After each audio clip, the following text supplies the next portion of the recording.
Très bien. Alors, bonjour à toutes et à tous et bienvenue à ce webinaire de clôture des journées FLE Andalousie. Merci à tous pour votre participation aux ateliers, pour ceux qui ont pu s'inscrire.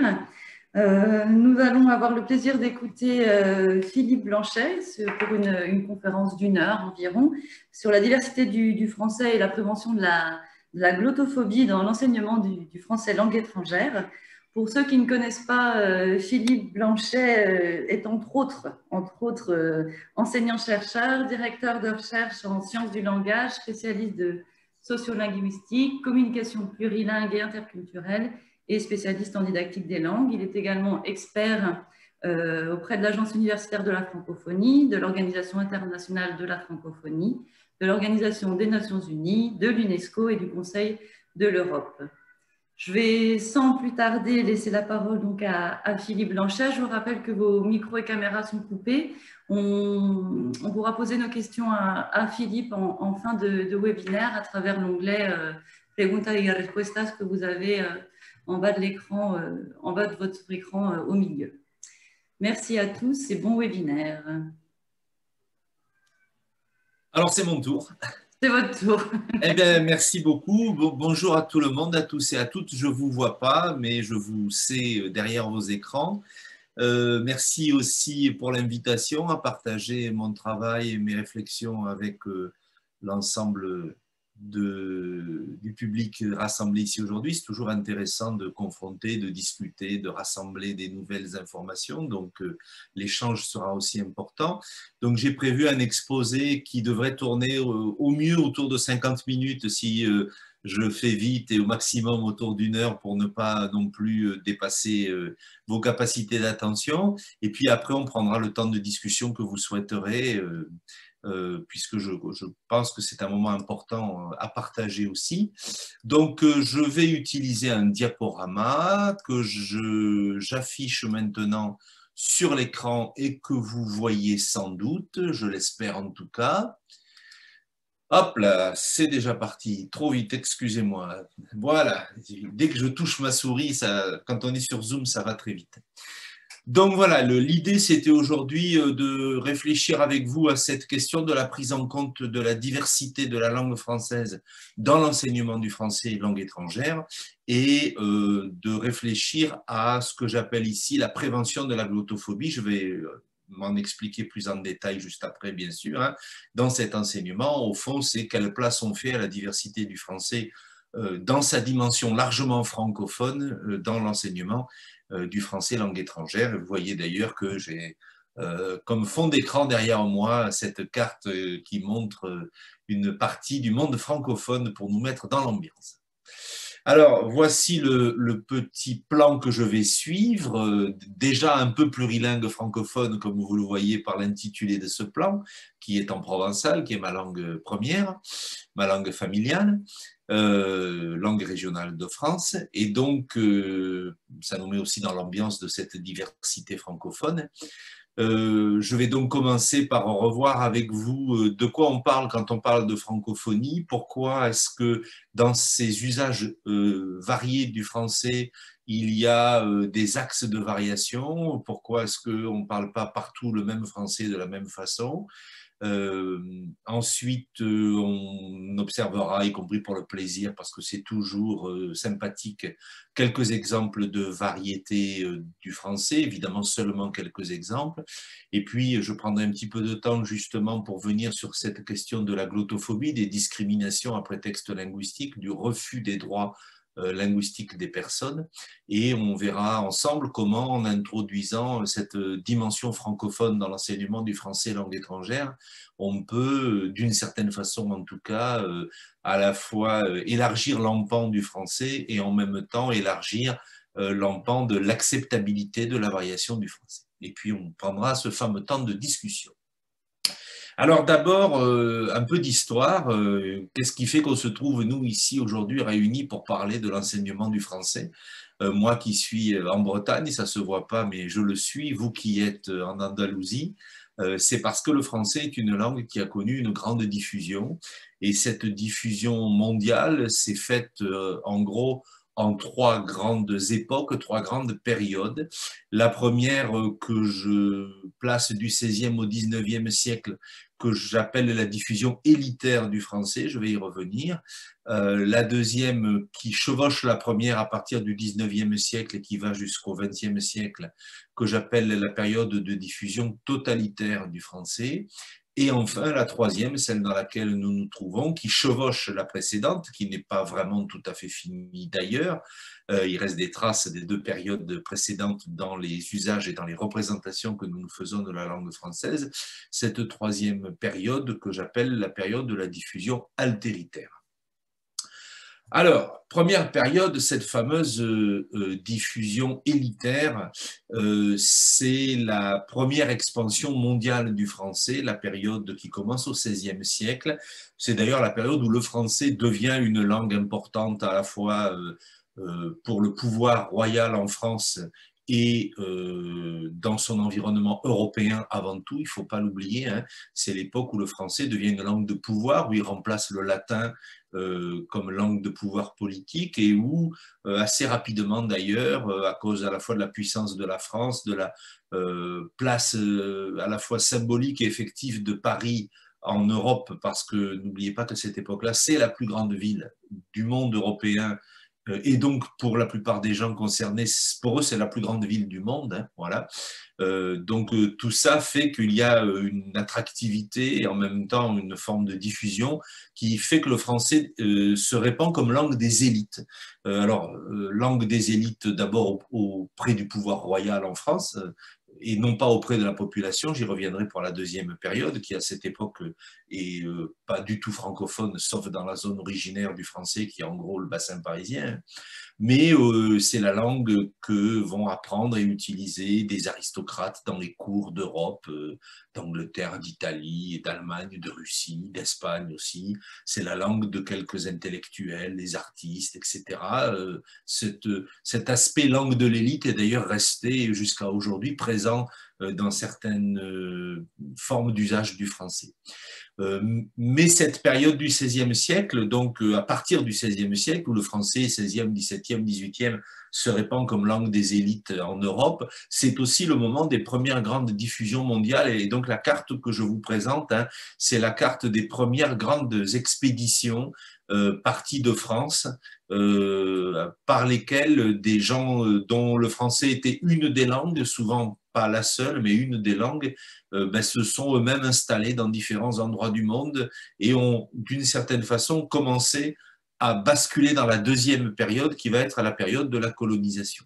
Et donc, on voit les voies maritimes principales par lesquelles cette première expansion du français est passée, et notamment l'expansion vers le continent américain qui va être coupée du reste de l'expansion puisque, comme vous le savez, hein, les colonies américaines des grandes puissances européennes vont progressivement, au fur et à mesure des siècles, notamment à partir du XVIIIe siècle, se déclarer indépendantes de leur pays d'origine, ce qui est une forme d'indépendance tout à fait particulière, puisque ça veut dire que le pouvoir colonial reste en place, mais c'est lui qui devient le pouvoir d'un pays indépendant, et ce n'est pas du tout les mêmes indépendances que celles que connaîtront le reste du monde.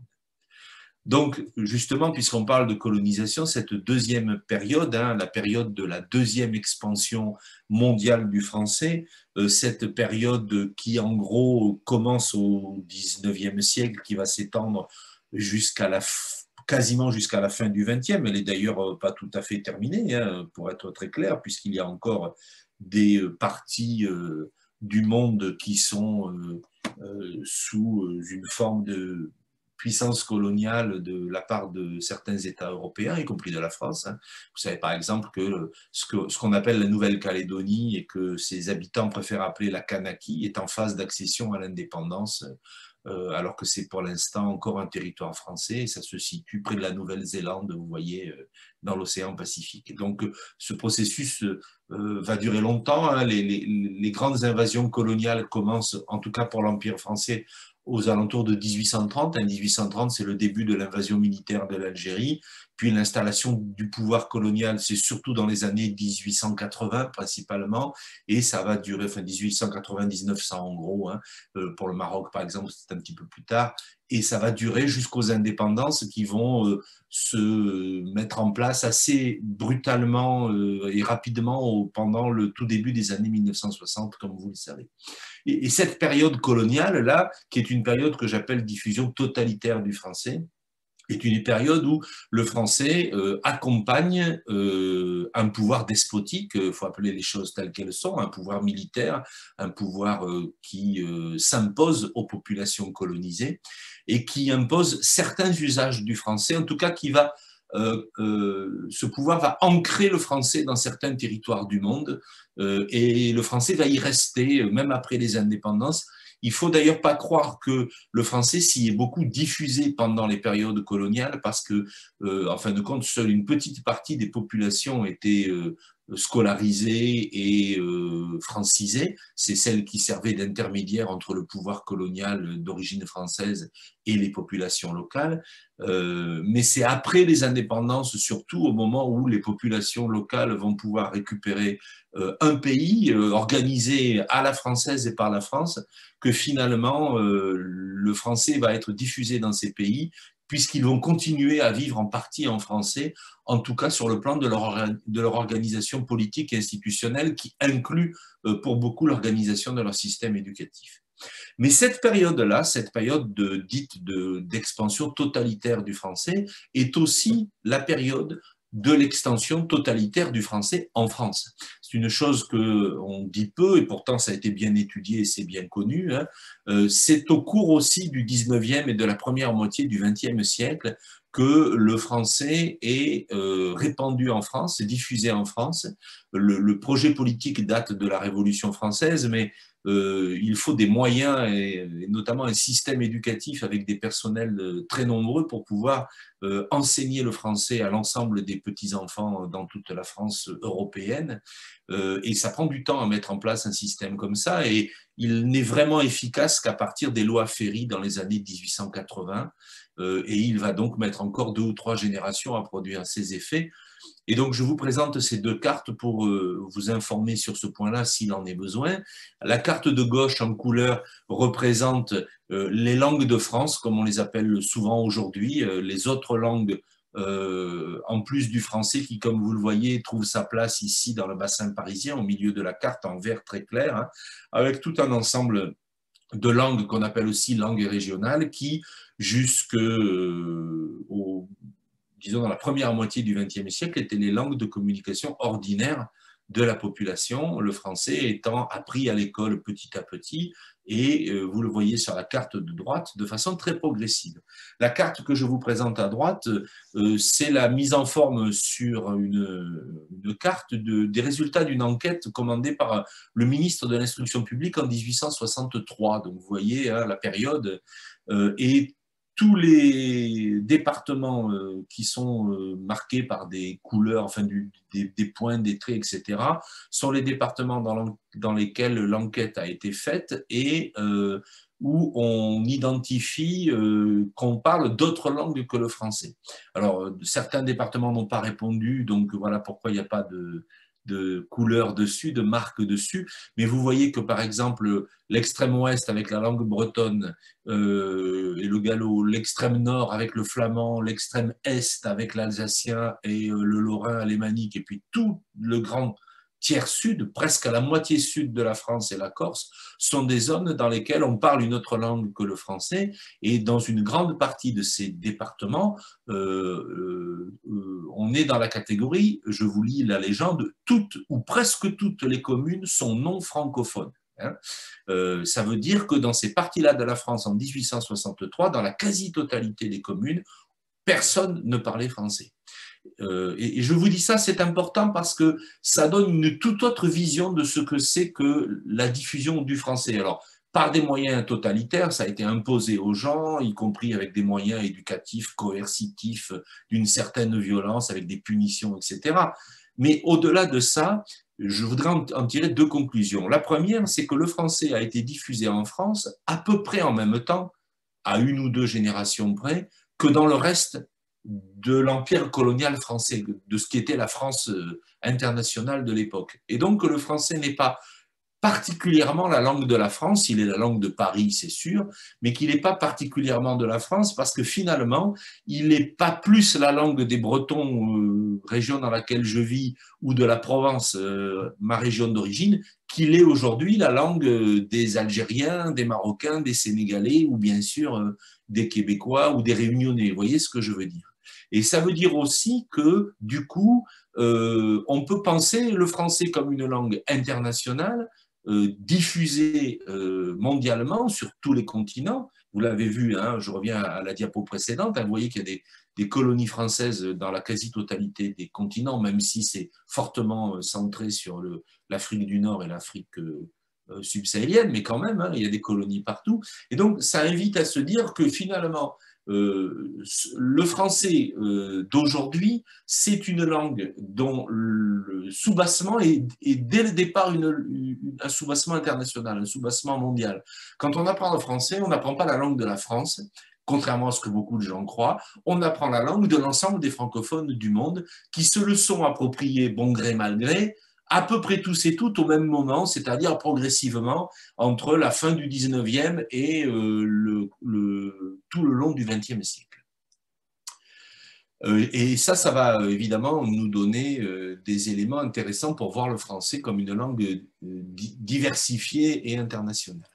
Alors, troisième phase, cette phase de l'expansion que j'appelle altéritaire, c'est-à-dire celle où aujourd'hui, et depuis les années 60-70, 1960-1970, des gens utilisent le français dans leur vie,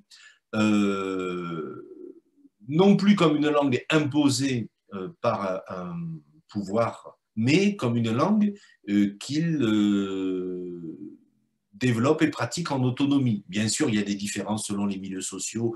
Bien sûr, il y a le statut de langue officielle qui a des effets, etc. Je ne veux pas dire, hélas, que nous vivons dans un monde égalitaire où chacun choisit en toute autonomie ses moyens de relations sociales et ses langues. Mais il n'empêche que, aujourd'hui, le français, c'est une langue officielle dans la plupart des pays qui sont affichés sur cette carte. Et quand il n'est pas langue officielle, comme c'est le cas, par exemple, au Maghreb, Tunisie, Algérie, Maroc, il est langue seconde et il est très très utilisé dans la vie quotidienne, au moins d'une partie qui peut être relativement importante de la population. Et du coup, comme les gens s'approprient le français, ben, ils commencent à le faire vivre dans leur univers. Donc, ils y multiplient les mots dont ils ont besoin pour parler de leur vie, y compris les mots institutionnels. Hein. Par exemple, en français d'Algérie, pour vous parler d'un pays que je connais bien, hein, ben, l'Algérie est divisée en wilaya. La wilaya, c'est l'équivalent du département en France. Et donc, ben, en français d'Algérie, il y a un mot qui est la wilaya, et on va dans la wilaya d'Alger. Et bien sûr, c'est un mot emprunté à l'arabe qui lui-même est emprunté au turc, mais peu importe, c'est devenu le français dont les Algériens ont besoin pour parler de leur organisation institutionnelle qui est en grande partie, mais évidemment pas exclusivement, loin de là, francophone. Voilà pourquoi une phase altéritaire, celle où vous avez aussi des écrivains qui vont d'ailleurs créer la notion de francophonie et décider d'écrire leur français à leur façon, y compris en le subvertissant, en le mélangeant avec leurs autres langues, en y imprimant des marques culturelles, des marques historiques, etc. Et donc où le français est marqué par des altérités. C'est pour ça que je parle d'une période altéritaire. Donc on aboutit à cette situation d'existence de quelque chose qu'on appelle une francophonie. Alors je voudrais tout de suite, avant d'entrer dans un examen un peu plus fin de ce que sont les différentes formes de francophonie, attirer votre attention sur la différence importante qu'il faut faire entre ce qu'on appelle la francophonie effective, qu'on écrit en général avec un F minuscule, c'est-à-dire là où il y a des gens qui parlent le français et évidemment aussi des gens qui le comprennent, et puis la francophonie institutionnelle, qui est la francophonie politique, celle qu'on écrit en général avec un F majuscule, capital. Ici, vous avez la carte à jour prise sur le site de l'Organisation internationale de la francophonie des différents États et provinces, gouvernements, parce que dans les États fédéraux, une partie de l'État a l'autonomie d'adhérer à une organisation internationale, c'est le cas du Québec au Canada par exemple. Vous avez donc les États, gouvernements, provinces qui sont membres de l'Organisation internationale de la francophonie. Et vous voyez qu'en tout, il y en a 88. 88 États et gouvernements, ce qui fait de l'OIF la plus grande organisation intergouvernementale du monde, après l'ONU. Bien sûr, l'ONU qui réunit a priori tous les États du monde est la plus grande. Elle a à peu près 200 membres aujourd'hui.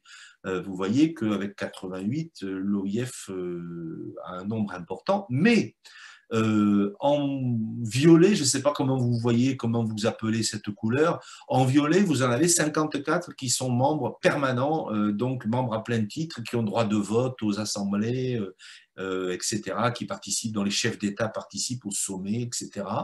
Vous en avez 27 qui sont en vert et qui sont des membres qu'on appelle observateurs, donc qui n'ont pas le droit de vote, mais qui participent aux réunions pour s'informer sur ce qui se passe dans cette organisation internationale du monde francophone ou partiellement francophone. Et puis vous avez en orange 7 États qui sont associés, c'est-à-dire des États qui sont dans une démarche pour s'approcher de l'Organisation internationale de la francophonie pour des raisons évidemment géopolitiques, puisque comme vous le voyez, vous allez retrouver sur cette carte, par exemple, le Mozambique en face de Madagascar. Vous voyez en bas à droite de la carte sur le sud indien océanique de l'Afrique, qui n'est pas un pays francophone, même s'il y a des gens qui apprennent le français, c'est un pays lusophone. Vous y retrouvez une grande partie de l'Europe centrale et orientale, vous y retrouvez l'Argentine ou le Mexique, vous y retrouvez des pays comme les Émirats dans le golfe Persique. Enfin, vous voyez, des zones dont on a tout lieu de penser qu'elles ne sont pas francophones avec un petit f.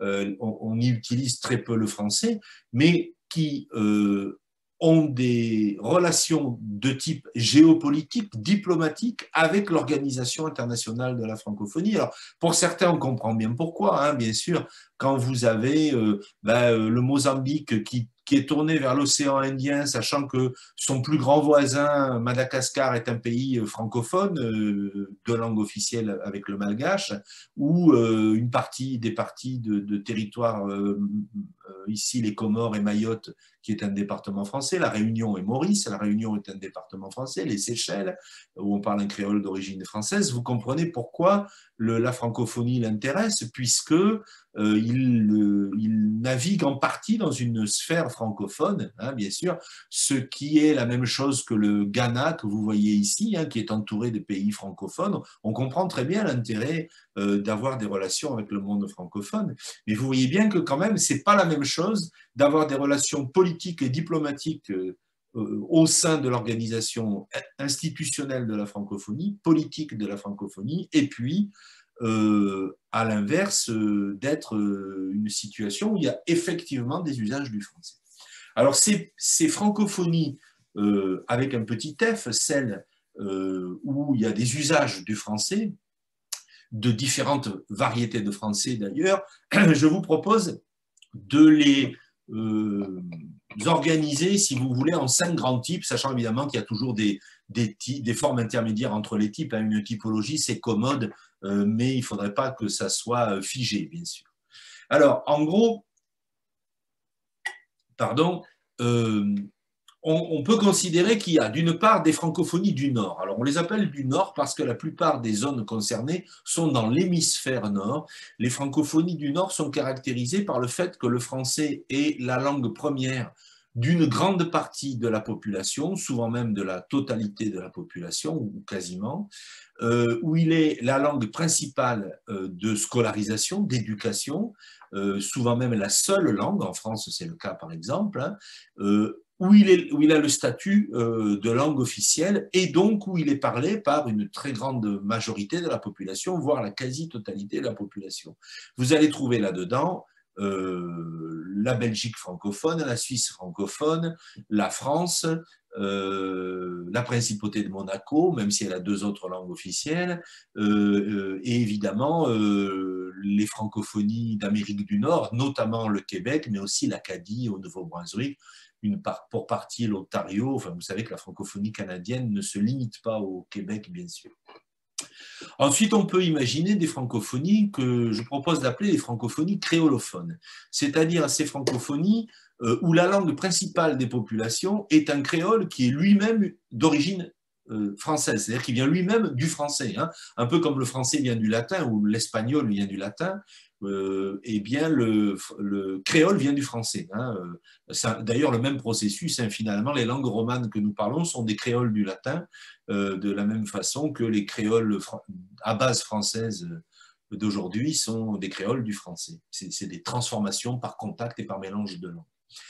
Pourquoi mettre à part ces francophonies créolophones? Parce que justement, comme la langue principale des populations est d'origine française, même si c'est devenu notre langue, hein, c'est plus du français, souvent le français est aussi, dans ces zones-là, resté une langue souvent officielle, souvent d'éducation, souvent de prestige, d'élite d'une partie des populations. Prenez le cas, alors évidemment, de départements qui sont restés français, comme la Réunion, la Martinique ou la Guadeloupe, hein, mais prenez le cas d'Haïti, par exemple, qui est devenu très tôt un pays indépendant, mais qui a gardé le français comme langue co-officielle, avec un usage important du français par les Haïtiens, notamment par les classes éduquées dans le système scolaire universitaire, qui sont au pouvoir politique, avec des écrivains, etc., qui utilisent le français. Et comme ces deux langues sont très proches, il y a une espèce d'interpénétration qui fait que ces francophonies sont particulières parce que finalement, on parle presque toujours un français un peu créolisé ou un créole un peu francisé. Alors parfois on parle un français très français ou un créole très créole, mais on est souvent dans des formes intermédiaires, à tel point qu'il y a un terme qui a été inventé par un sociolinguiste martiniquais d'ailleurs, Lambert Félix Prudent, pour qualifier ces situations. Il dit, parlant de sa propre île créolophone d'origine, la Martinique, dans la Caraïbe, qu'on y parle un interlecte, c'est-à-dire il y a un interlecte martiniquais qui est fabriqué avec des mélanges permanents qui vont du créole le plus créole, basilectal, comme disent les sociolinguistes, à du français parfois très peu marqué par le créole, et puis souvent des mélanges et des alternances en permanence entre ces langues-là. Du coup, ça fait des francophonies un peu particulières parce qu'il y a une espèce de fluidité de passage entre les langues. Les francophonies du Sud, c'est les francophonies les plus connues, sinon, c'est-à-dire celles où le français est souvent langue officielle, parfois même langue officielle unique, y compris avec des langues nationales à côté, mais qui ne sont pas officielles. C'est le cas de la plupart des pays d'Afrique centrale et d'Afrique occidentale francophone. Le français est langue principale, parfois unique, souvent pas seulement, mais langue principale du système éducatif. Le français est la langue de la vie institutionnelle en général, et il est parlé par une petite proportion de la population souvent, très très rarement comme langue première. Il y a certains milieux sociaux très favorisés où on élève les enfants en français ou bilingues, plurilingues avec du français, mais c'est une toute petite partie de la population. Pour l'immense majorité des cas, le français est une langue qu'on apprend à l'école et qui n'est pas la langue de la vie quotidienne. Ça regroupe principalement des pays qui sont dans l'hémisphère sud et notamment sur le continent africain, qu'il s'agisse de l'Afrique du Nord, où le français n'est pas langue officielle, mais je vais y revenir, où il a quand même une place très importante, et puis surtout les pays d'Afrique occidentale et d'Afrique centrale qui sont aujourd'hui parmi les pays, avec l'Algérie, les plus francophones, où le français est très très utilisé par une grande partie de la population. Et puis je voudrais ajouter deux francophonies auxquelles on pense souvent très peu. D'une part, les francophonies, ou la francophonie ponctuelle, parce qu'à chaque fois, elle est au singulier, si vous voulez. Hein. C'est là où vous avez des groupes importants de francophones dans un contexte qui n'est pas francophone, qu'on ne suppose pas francophone. Je vous donne deux exemples que je connais parce qu'ils ont été étudiés.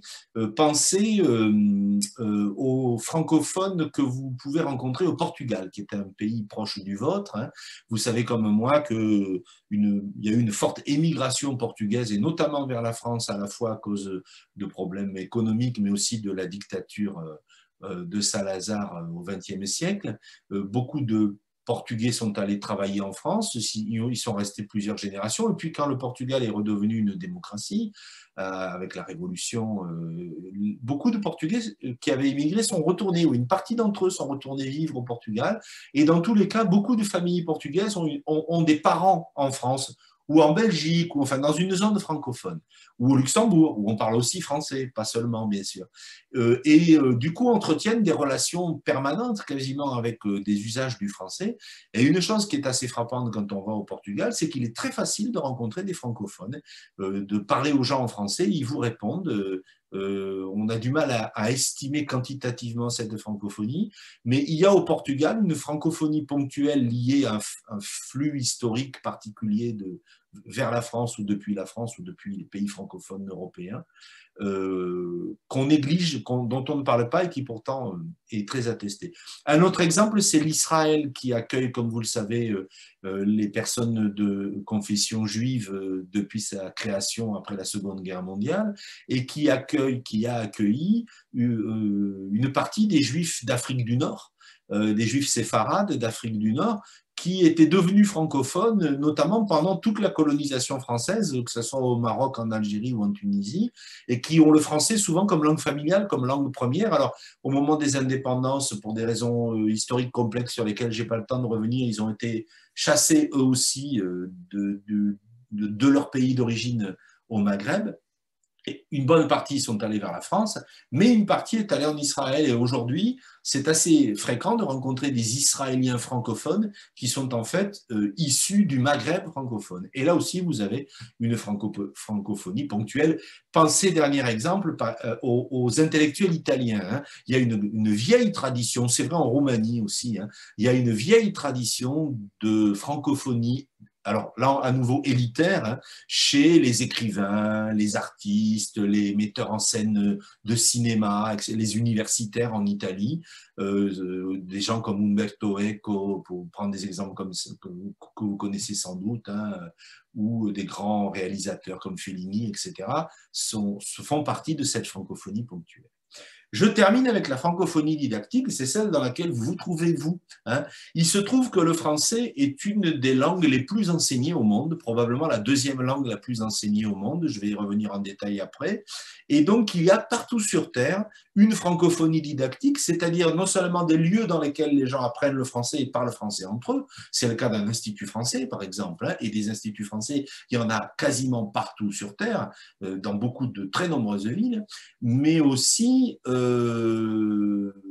c'est le cas parce que plein de gens ont appris le français à l'école, par exemple. Hein, il y a beaucoup de pays où une grande majorité des gens, ou une grande proportion des gens apprennent le français, et donc ont le français comme langue deuxième ou troisième, pas comme langue usuelle, mais il constitue une forme de francophonie diffuse qui est très présente dans le monde, ce qui fait que là aussi, d'abord quantitativement, il constitue un groupe important de personnes, probablement, enfin pas probablement, à coup sûr des millions d'usagers et d'usagères du français, mais aussi vous pouvez en rencontrer un peu partout de ces gens-là qui sont plus ou moins un peu francophones et avec lesquels il peut y avoir des usages du français.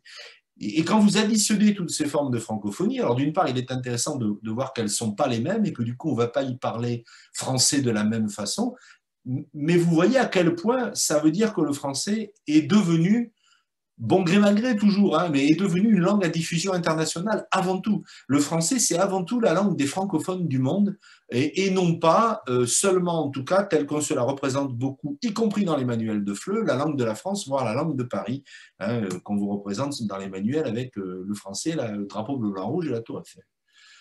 Alors, ici, pour nuancer un peu ce que je viens de dire, une carte représentant les différents statuts du français, et notamment le fait que vous avez en vert, en plus des États en bleu où le français a un statut de langue officielle, parfois de langue officielle unique ou de langue co-officielle, vous avez en vert les États où le français a un statut qui n'est pas un statut de langue officielle, mais qui est proche d'un statut de langue officielle.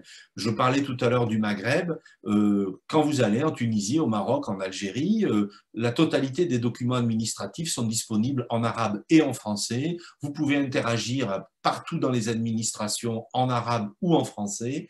Et les gens sont quasiment toujours capables, dans ces milieux-là, dans ces lieux professionnels-là, dans ces services-là, de vous répondre en français, souvent dans un français extrêmement fluide, un français dans lequel ils sont très à l'aise, même si bien sûr, c'est un français qui a des caractéristiques locales, comme toutes les formes de français.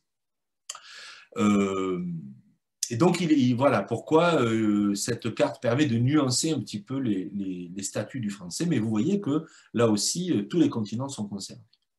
Ici, une estimation quantitative qui n'est pas très importante parce que le nombre de gens qui parlent une langue n'est pas très significatif. Ce qui compte, c'est son taux de diffusion. Hein. Il y a plus d'1 milliard de gens qui parlent chinois, mais en gros, on ne parle chinois qu'en Chine. Ça veut dire qu'apprendre le chinois n'a pas grand intérêt pour voyager, sauf pour aller en Chine, encore que beaucoup de Chinois parlent aussi l'anglais ou le français ou d'autres langues, etc. Quand on veut voir quelle est disons, la place internationale, ce qu'on appelle la véhicularité d'une langue pour nous sociolinguistes, ce qui compte, c'est la répartition à travers le monde, à travers les espaces, à travers les sociétés, davantage que la quantité des gens. Mais la quantité est importante, et d'ailleurs, vous remarquez ici que si vous prenez ce qu'on appelle les locuteurs quotidiens du français, l'estimation est assez récente, elle a 2 ans, un peu plus de 2 ans, et bien vous voyez que l'Europe n'occupe pas, loin de là, la majorité des usages, 33% seulement, que 44% des usages quotidiens du français se font en Afrique subsaharienne et dans l'océan Indien, on en a parlé juste avant, hein, 15% en Afrique du Nord, et puis après, un peu moins, mais quand même, remarquez 7% en Amérique et en Caraïbes. Et là, vous voyez bien une répartition frappante du français comme langue de grande diffusion et pas spécifiquement comme langue du pays d'origine de la langue française. Ici, vous avez une carte représentant, à partir de données canadiennes, les pays dans lesquels on utilise le français dans les systèmes éducatifs. Alors, en violet, ceux où c'est la langue principale d'éducation. En rose tyrien, je ne sais pas comment vous appellerez ça, presque rouge, les pays où il est langue seconde et langue principale d'enseignement, donc c'est principalement justement l'Afrique subsaharienne, Madagascar. En orange, les pays où il est langue d'éducation aux côtés du nôtre, et vous voyez que vous avez principalement les pays du Grand Maghreb, y compris la Mauritanie. Et enfin, en jaune, quelques-uns des pays dans lesquels le français est l'une des langues, et souvent la langue dite étrangère la plus enseignée. Et vous voyez que ça fait quand même des grands pays. Vous avez par exemple le Brésil, où ça a même été obligatoire jusque dans les années 70 à l'école. Évidemment le Canada pour les anglophones, mais aussi le Royaume-Uni, où évidemment ils ne vont pas choisir l'anglais comme langue étrangère, donc il leur reste l'espagnol ou le français, donc beaucoup choisissent le français. Mais aussi, vous le voyez d'ailleurs, hein, en Espagne, en Italie, dans une bonne partie de l'Europe, mais bien sûr aussi au Liban, en Syrie, en Égypte et au Mozambique, on en parlait tout à l'heure. Répartition des apprenants de FLE dans le monde. Alors là aussi, estimation de l'OIF 2018. Hein, vous voyez que la plus grande partie, 45%, c'est l'Afrique du Nord et le Moyen-Orient. Mais vous en avez 23% en Afrique subsaharienne et dans l'océan Indien, 21% en Europe et 8% dans la Caraïbe et sur le continent américain. Le continent, la zone la moins francophone du monde étant à ce titre-là également la partie Asie-Océanie, comme vous le savez. Alors, du coup, si le français est bien cette langue internationale répandue dans de nombreuses sociétés auprès de très nombreuses personnes dans des situations diverses, ça veut dire que les grands axes de variation habituels des langues vont se déployer à travers tout cet espace francophone. Et donc, la langue varie, toutes les langues varient dans le temps, donc une variation historique que les sociolinguistes appellent diachronique à travers le temps. On ne parle pas la langue de la même façon à plusieurs siècles d'écart, mais même à quelques décennies d'écart. Hein. Les jeunes ne parlent pas le français, pour prendre cet exemple, hein, mais c'est vrai aussi pour vous, pour le castillan, par exemple, hein, de la même façon que leurs grands-parents. Et d'ailleurs, on appelle ça le changement en temps apparent. Hein. Vous pouvez entendre parler au même moment des gens qui parlent la même langue, quasiment la même langue, mais qui sont séparés par du temps, des générations, et vous entendez qu'ils ne parlent pas la langue de la même façon. Ils n'ont pas les mêmes mots, les mêmes prononciations, les mêmes habitudes. La variation est aussi évidemment, et là elle est importante, géographique, ça varie dans l'espace, diatopique, à travers l'espace en grec, hein. Et c'est normal, évidemment, d'une part parce que n'entrant pas en contact avec des gens plus éloignés, on a moins tendance à parler comme eux et davantage à développer ses propres façons de parler, mais aussi parce qu'il faut adapter la langue à son environnement, à la société dans laquelle on vit. Je parlais tout à l'heure du vocabulaire institutionnel, hein, mais aussi des habitudes, du mode de vie, des façons d'entrer en relation, de l'architecture, de l'organisation de l'espace, de la nature, du climat. Évidemment, on n'a pas besoin de dire les mêmes choses en français si on vit au Québec et si on vit dans l'océan Indien. Vous imaginez bien que forcément vont se développer des variétés du français qui sont différentes à cause de la différence notamment géographique. Variation sociale aussi, on ne parle pas la langue de la même façon selon le milieu social dans lequel on se trouve. On parle pas, les ouvriers ne parlent pas comme les paysans, qui ne parlent pas comme les cadres moyens, qui ne parlent pas comme les aristocrates. Dans beaucoup de pays francophones, il y a une grosse différence dans la façon de parler français entre les gens qui l'ont appris à l'école, qui l'utilisent peu et qui ont fait peu d'études, on va dire, hein, des gens de milieu modeste, et puis des élites, évidemment avec des guillemets, hein, politiques, économiques ou éducatives, et on entend des variantes de français qui sont très différentes. Mais c'est vrai aussi quand le français est la langue première, hein, chez les francophones de la francophonie du Nord, qu'ils soient québécois, belges, suisses ou français, on ne parle pas français de la même façon dans les banlieues populaires et dans les quartiers chics. Et enfin, variation communicationnelle, on ne parle pas français selon les situations de communication, bien sûr. Hein. On ne parle pas français selon ses interlocuteurs, on ne parle pas de la même façon le français ou l'espagnol ou le provençal ou le breton, bien sûr, ça, quelle que soit la langue. Hein, on a des stratégies de variation liées au sujet de la conversation, au type de relation qu'on entretient avec la personne, au contenu de ce qu'on dit, aux objectifs de pourquoi on parle à la personne, etc. Ça aussi, ça a été bien étudié. J'insiste là-dessus juste pour vous montrer qu'il est normal qu'une langue soit faite de variations, que toutes les langues sont faites de variations, et que donc on doit intégrer cette dimension variationnelle dans notre conception de la langue, y compris quand on l'enseigne comme langue dite étrangère. Alors, j'en viens au petit passage plus anecdotique pour vous montrer quelques exemples de variétés du français. J'en ai pris que quelques-uns que je peux représenter de façon visuelle.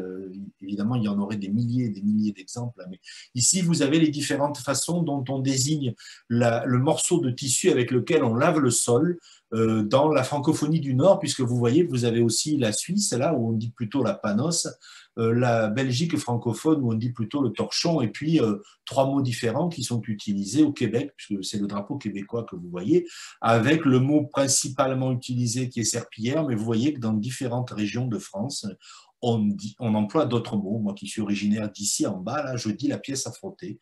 Principalement, je dis aussi serpillière, mais mon mot familial en français, c'est la pièce à frotter. Vous voyez bien que même pour des choses de la vie ordinaire, quotidienne, la langue varie.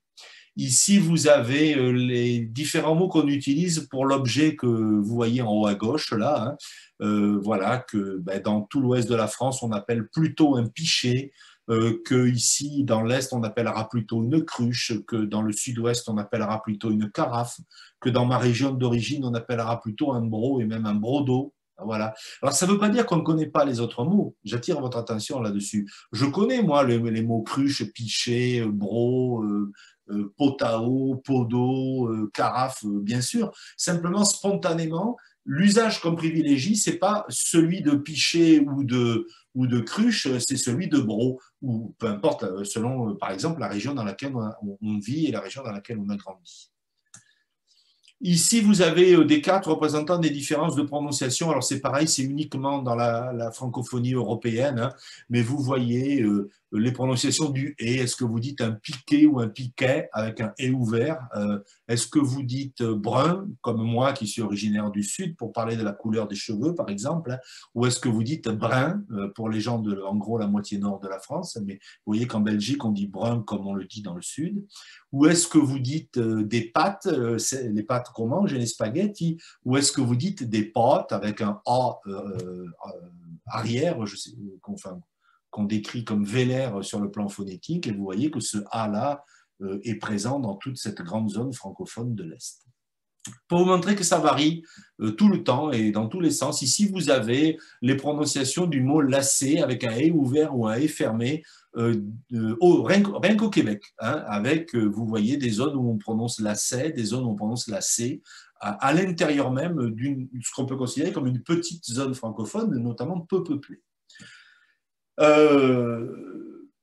J'ai dirigé et élaboré avec deux collègues de mon université, Stéphanie Claire-Conan et Gudrun Le Degaine, un jeu qui s'appelle Francophonie, le grand jeu de toutes les langues françaises. Alors, je ne vous le montre pas pour vous en faire la publicité, d'ailleurs, ça ne me rapporterait pas grand-chose, mais pour vous montrer que dans ce jeu, c'est un jeu, un genre de trivial poursuite, hein, un jeu éducatif un peu rigolo pour découvrir la francophonie. Vous avez une série de questions qui s'appellent mots et expressions. Je vous en ai représenté ici quelques cartes ou des bouts de cartes, et vous voyez que ben voilà, on vous demande, alors vous avez des questions simples en réponse binaire vrai ou faux, et des questions plus complexes où il faut choisir, hein. À La Réunion, un tabouret se dit un bois de cul, vrai ou faux? La réponse A, donc c'est vrai. Dans quel pays francophone dit-on 70 pour 70? Et on vous en propose 5, et il faut choisir les différents pays, puisqu'il y a, comme vous le voyez, la réponse est A, B, C et D, hein. Donc Belgique, Suisse, Québec et Val d'Ost. On dit 70 pour dire 70. Voilà, pour vous montrer que cette variété-là cette variation touche l'ensemble de la francophonie. Alors, pourquoi relier ça à la question de la glottophobie? L'idée, c'est donc de se dire que les gens parlent de façon différemment, ils parlent des langues différentes, ils parlent aussi des variétés différentes d'une même langue, comme par exemple le français, ou vous qui êtes dans le monde hispanophone, vous savez bien toutes les façons qu'il y a de parler l'espagnol, le castillan à l'origine, y compris spécifique à l'Andalousie, mais aussi dans les différents pays d'Amérique latine. Les gens parlent aussi différentes variétés d'une même langue. Et l'idée, c'est que les gens ont un droit fondamental à parler à leur façon parce que ça fait partie de leur individualité, de leur personnalité, de leur façon d'être. Ça fait aussi partie de leur origine, c'est un marqueur d'origine.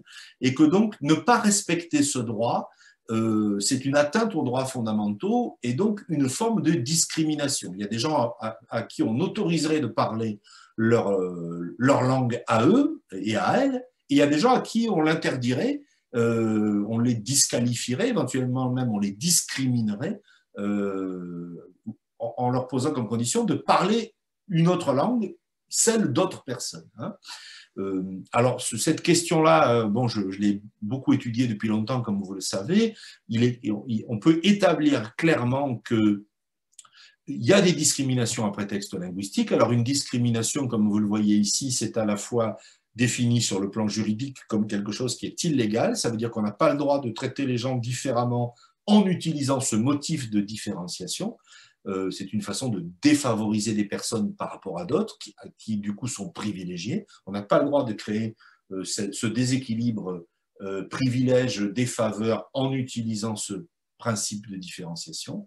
Ça se définit aussi sur le plan éthique parce que c'est illégitime, parce qu'on peut considérer qu'il n'est pas légitime de refuser un emploi à quelqu'un à cause de sa prononciation de l'espagnol ou du français, qu'il n'est pas légitime de refuser de soigner quelqu'un dans un hôpital parce que cette personne ne parle pas la langue que parle le personnel de l'hôpital, elle a quand même droit à être soignée. Vous voyez, c'est ça l'idée fondamentale. Excusez-moi, je fais un peu simple, un peu rapide, parce que ce n'est pas le centre de notre travail aujourd'hui, on pourrait y revenir dans la discussion. Alors, j'ai proposé d'appeler ça glottophobie.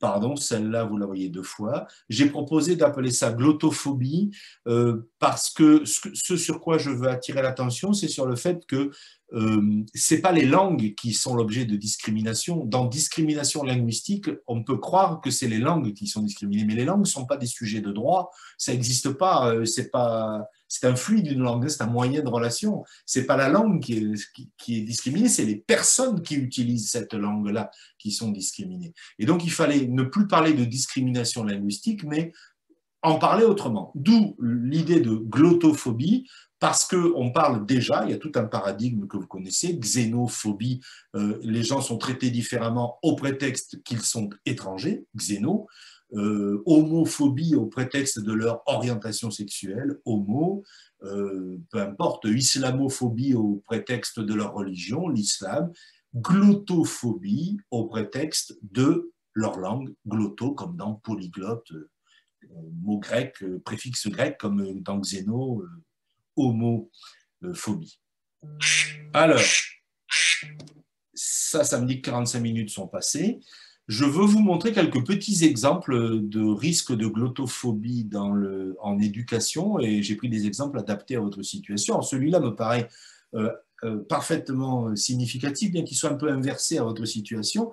C'est quelqu'un qui témoigne, arrivé à l'âge adulte, étudiant, cette personne est à l'université, elle témoigne du fait qu'elle a vécu des discriminations à prétexte linguistique, parce que c'est une personne qui vit en France.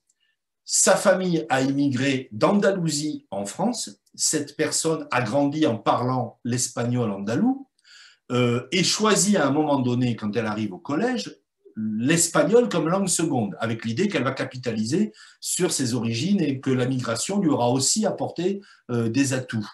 Simplement, elle raconte que comme elle parle l'espagnol andalou, avec des mots de l'espagnol d'Andalousie, avec des prononciations, vous connaissez ça mieux que moi, cette personne, c'est un homme, se fait systématiquement disqualifier par l'enseignante d'espagnol qui exige un espagnol castillan normatif et donc qui, au lieu de lui permettre d'utiliser son atout pour compenser son histoire migrante, finalement transforme ses pratiques linguistiques qui sont parfaitement légitimes par ailleurs.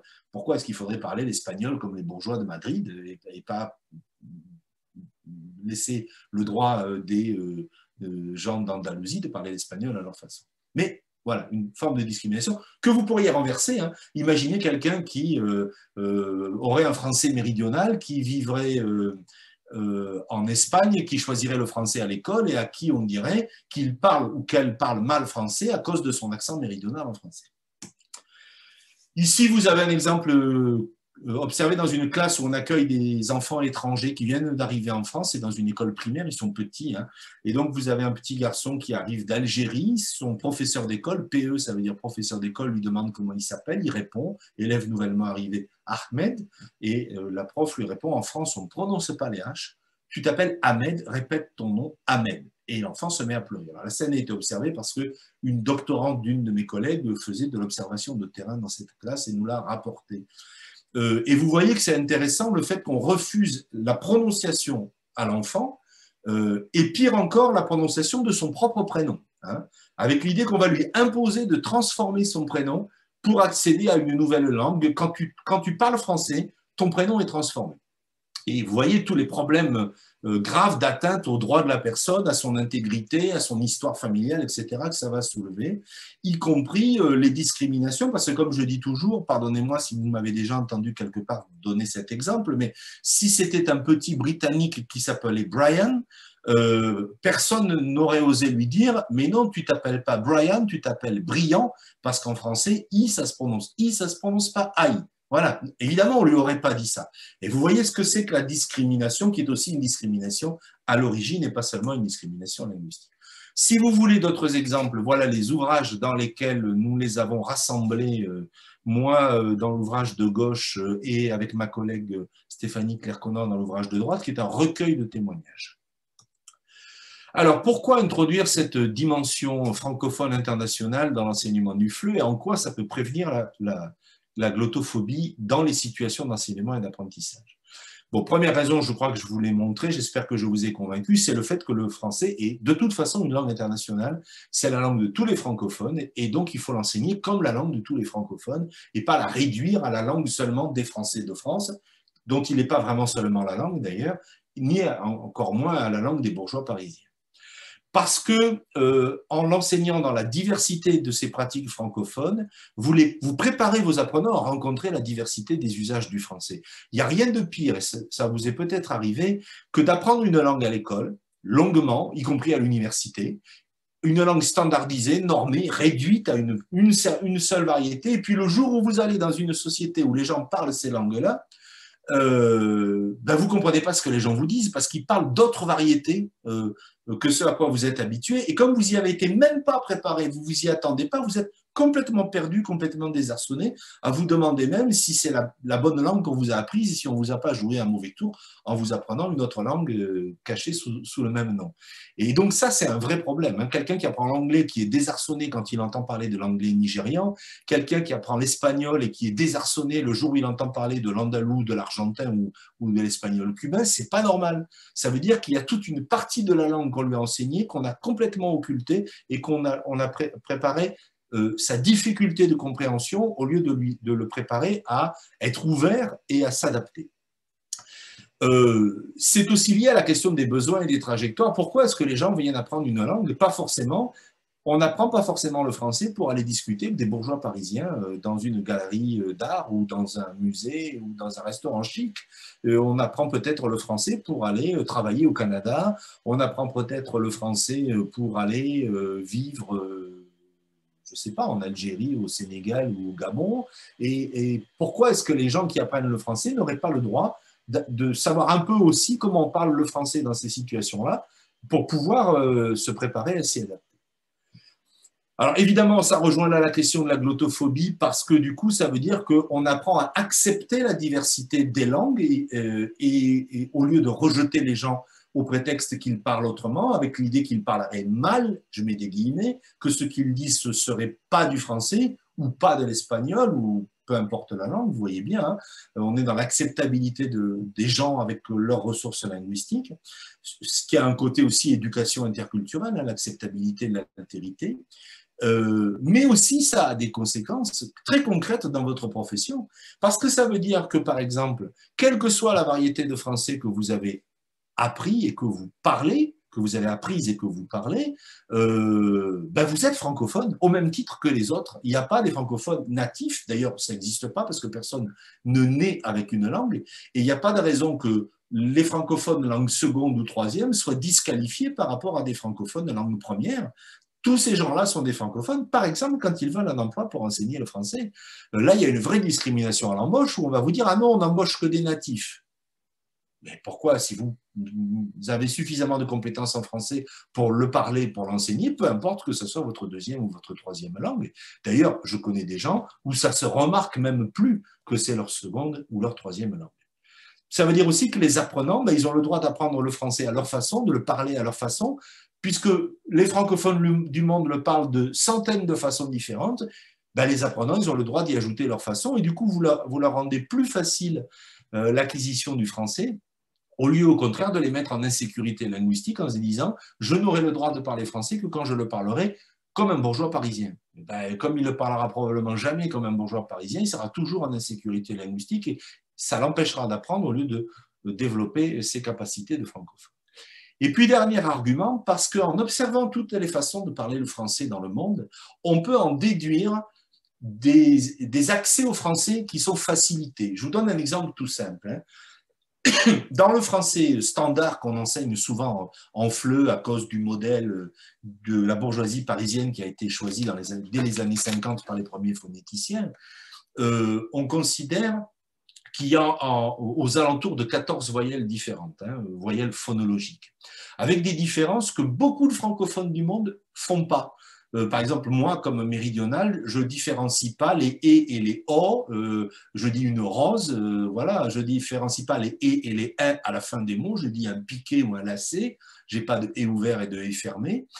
Par contre, je différencie les « un » et les « un ». Vous avez entendu, un brun, je vous ai montré une carte. Mais il y a plein de francophones du monde qui ne savent même pas prononcer le son « un » et qui le prononcent toujours « un ». Du coup, pourquoi est-ce qu'on irait exiger de nos apprenants qu'ils fassent des différences de sons difficiles, enfin, potentiellement difficiles, alors qu'il y a plein de francophones du monde qui ne la font pas? Vous voyez comment on peut du coup, aussi en s'inspirant de la francophonie, proposer un français plus accessible. J'en arrive à la fin en vous montrant quelques ressources parce que la question, d'accord, mais où on trouve les ressources pour travailler dans une dimension francophone? Alors, si vous allez sur le site de France Éducation, l'ancien CIEP, vous verrez qu'il y a un portail de ressources pour enseigner la francophonie et les francophonies, et vous voyez bien que c'est mis au pluriel, et je trouve que c'est une très bonne chose. J'ai fait une capture d'un morceau de la page. du site web. Il y a des revues destinées aux enseignants de français dans le monde qui ont travaillé cette question-là. Ici, vous avez un numéro de la série Recherche et application du français dans le monde, qui est une revue que vous connaissez. C'est un numéro récent, il date de 2018. Ici, vous avez des extraits d'un manuel de français où vous voyez, par exemple, qu'on va vous présenter des panneaux photographiés au Québec ou en Ontario, où vous avez arrêt et stop, pour vous montrer que là-bas, on fait la différence entre stop, qui est de l'anglais, et arrêt, qui est du français, et où vous avez aussi arrêt en français, et je pense qu'on dit septaine, mais j'en suis pas sûr, dans la langue autochtone des habitants du coin, qu'on appelle aujourd'hui les Amérindiens, pour vous montrer qu'il y a plusieurs façons de parler français, et même qu'il y a plusieurs langues, il y a toujours plusieurs langues dans un espace francophone. Voilà, j'en ai terminé, j'espère ne pas avoir été trop long, en tout cas, j'ai fait moins d'une heure. Je vous rends la parole. Merci de votre attention. Et du coup, je vais arrêter de partager mon diaporama en appuyant sur le bouton. Voilà. Merci beaucoup, Philippe. Je viens de mettre dans le chat le lien vers la page de France Éducation Internationale que vous avez citée. Merci. On n'a pas beaucoup de questions, on a quelques remarques. Donc, quelqu'un qui découvre la glottophobie.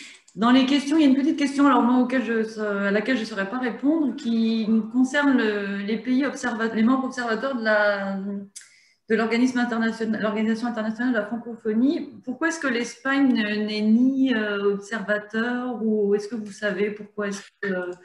Il faut que l'État, le gouvernement ou la province demande à être admis avec un certain statut à l'Organisation internationale de la francophonie. Ça veut dire que l'Espagne ne l'a jamais demandé, parce que si elle le demandait, ça m'étonnerait que ça lui soit refusé, bien sûr. En tant que pays limitrophe d'un pays francophone comme la France, ou avec un fort enseignement du français, quand même en Espagne, je pense que voilà, c'est juste qu'ils n'ont pas fait la demande. D'accord. Alors, je vois que quelqu'un lève la main. Il faut juste que j'arrive à trouver qui est la personne qui lève la main pour lui donner la parole. Alors, attendez.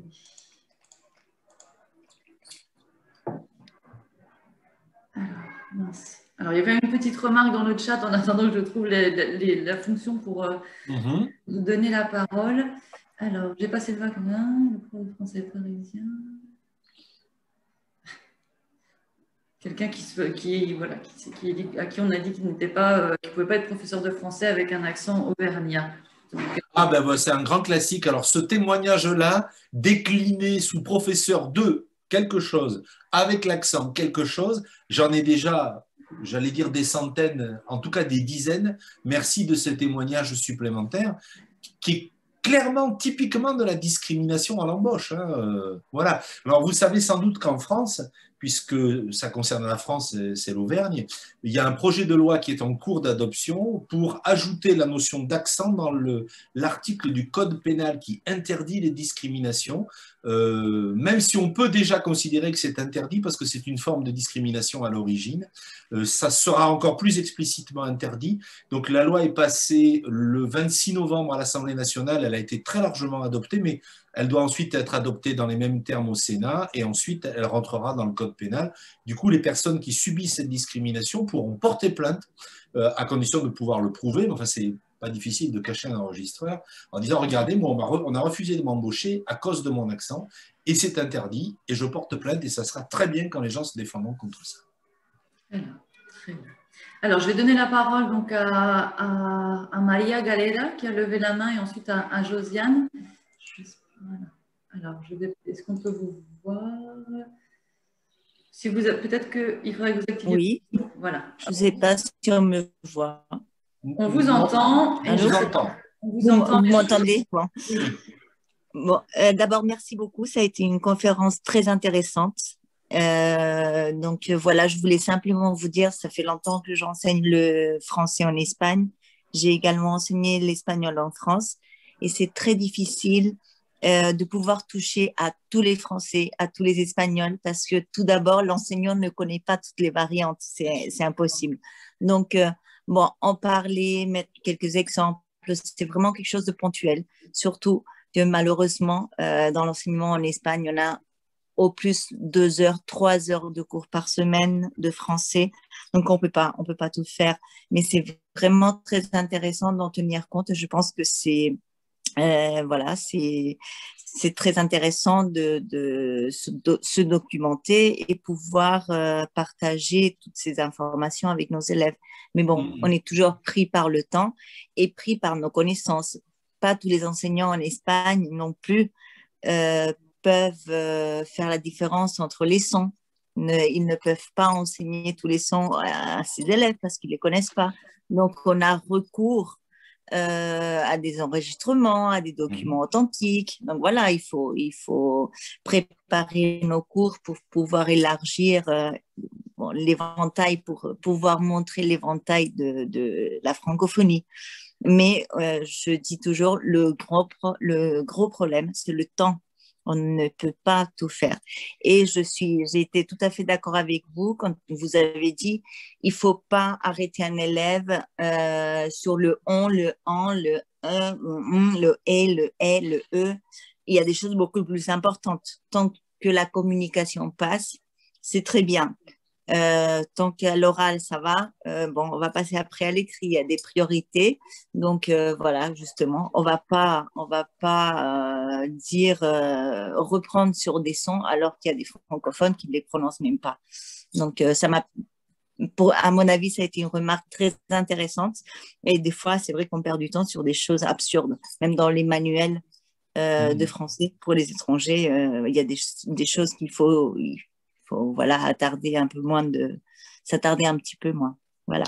En tout cas, merci. Oui, merci beaucoup. Vous me permettez de préciser une chose. Il ne s'agit pas, parce que c'est effectivement pas imaginable, d'enseigner les variétés ou toutes les variétés de français, ça n'aurait pas de sens d'ailleurs.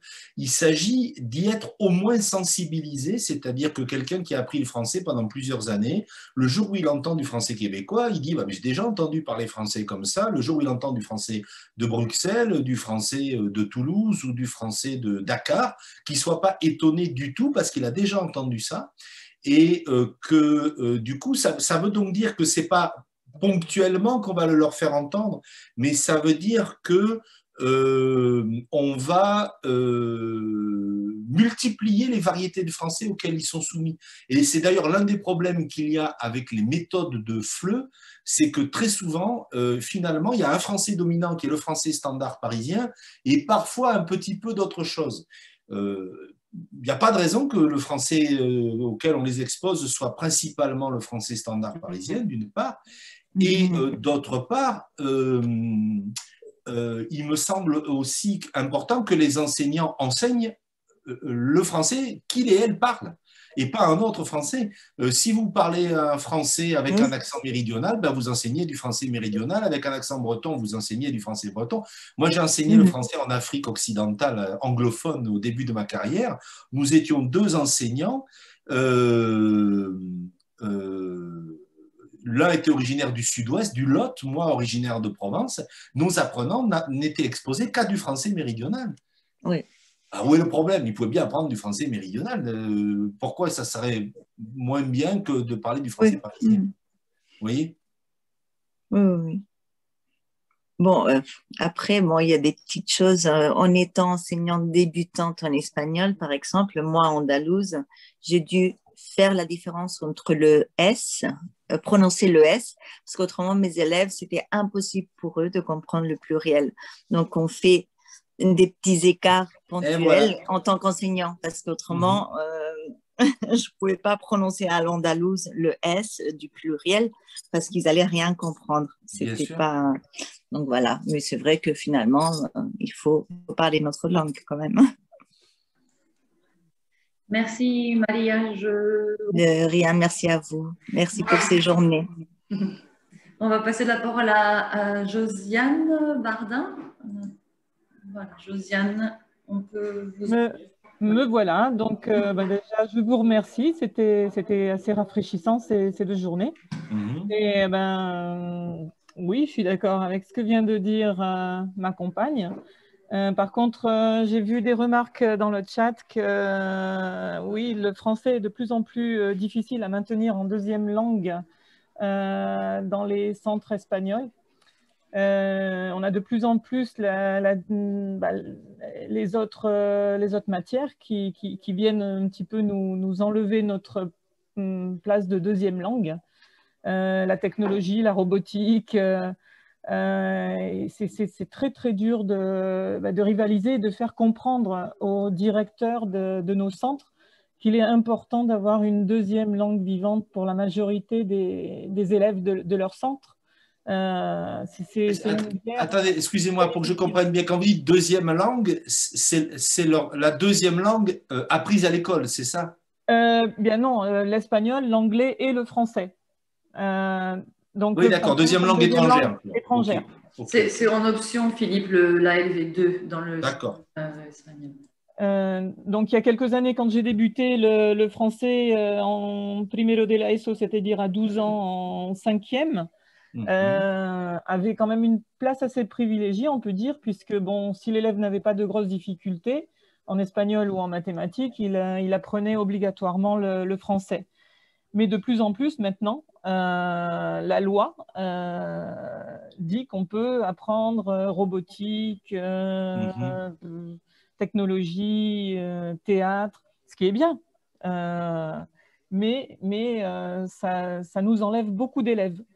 C'est-à-dire que si on a un plan de futur dans le lycée pour former des élèves en DELF, B1, B2, et ben c'est très très compliqué. On doit jongler de façon permanente. Essayer de grappigner une petite heure par-ci, grappigner une petite heure par-là. C'est très compliqué de maintenir ce français en deuxième langue. Très très.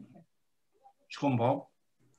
Je me permets juste parce qu'il y a plusieurs remarques par rapport à ce que peut faire l'Institut français ou les institutions françaises pour augmenter le nombre, enfin faire en sorte qu'il y ait plus d'heures de français dans le système éducatif espagnol ou andalou. Malheureusement, nous, on n'a pas vocation à ce genre de décision. On accompagne les formations. Lorsqu'il y a des sections bilingues qui sont mises en place, nous, on accompagne, mais c'est parce qu'on ne va pas faire une ingérence dans le système éducatif. Non, c'est sûr, c'est difficile, c'est difficile. Donc, moi, ce que je conseille, c'est la conversation avec le directeur, essayer de lui faire voir l'intérêt de la deuxième langue étrangère, de faire un projet de département et d'essayer justement de grappigner, comme je disais avant, des petites heures, puisqu'il y a une troisième heure, souvent, en primero de la ESO, segundo de la ESO, tercero de la ESO, pour avoir des projets. Donc, c'est ça qu'on doit essayer de viser, cette troisième heure, pour justement pas essayer de tout perdre. Un projet sur les variétés du français. Donc. Oui. Par exemple. Je vous remercie. Merci, Josiane. Écoutez, il est 15h15, il n'y a plus d'autres questions où on y a répondu oralement. Donc, sachez que ce webinaire est enregistré, hein, on le mettra en ligne sur le site de l'Institut français ou sur la chaîne YouTube de la coopération éducative, hein, Cooperar para el Francés.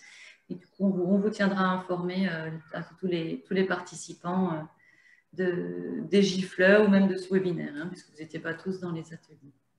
Un grand merci encore, Philippe Blanchet. C'était un plaisir. Merci à vous. Je vous ai entendu et vu lorsque j'étais étudiante. C'est agréable de vous revoir. Merci beaucoup pour les échanges aussi. Et puis, à une prochaine fois peut-être. Bonne continuation. Bonne continuation. Merci. Hasta la vista. Hasta luego.